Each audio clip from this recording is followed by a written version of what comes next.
Hi, and welcome to Wyck Historic House, Farm and Garden located in Germantown, Philadelphia. Wyck is a really special place. It was inhabited for 9 generations from 1690 until 1973 by one family, the Wistar-Haynes family. Today we're going to take a look at the museum room on the second floor, which was home to Reuben Haynes III's specimen collections.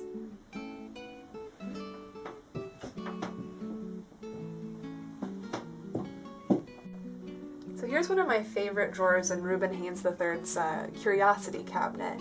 It has sort of a good range of the objects that he was collecting sort of nearby in the Wissahickon. So you see a lot of shells and fossils and rocks, as well as sort of oddities like a cat heart.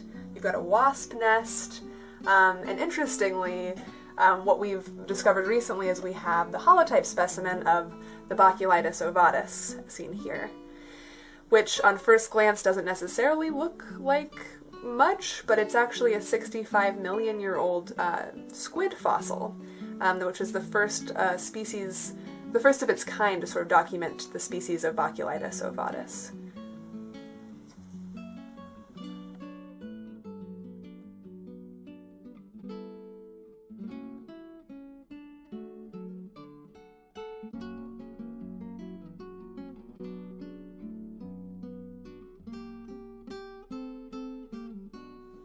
At Wyck, we're lucky to have not only the objects in the curiosity cabinet, but some of the manuscripts that relate to them.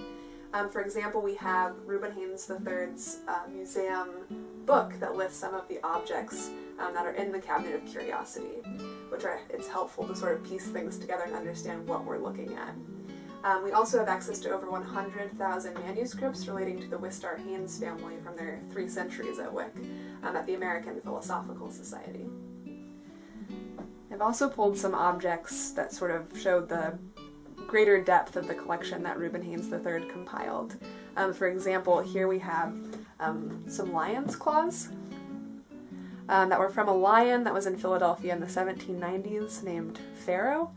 I think there's much more of a story to be sort of uncovered about how those came into the Wyck collection in the late 18th, early 19th century.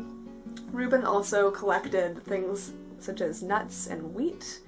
So I've pulled a little sample of some wheat seeds that Reuben has in his collection that also date to the early 19th century.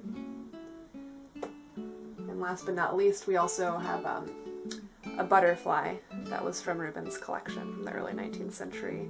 And Reuben very kindly often writes on the back of these things to sort of give us some more information about what he's found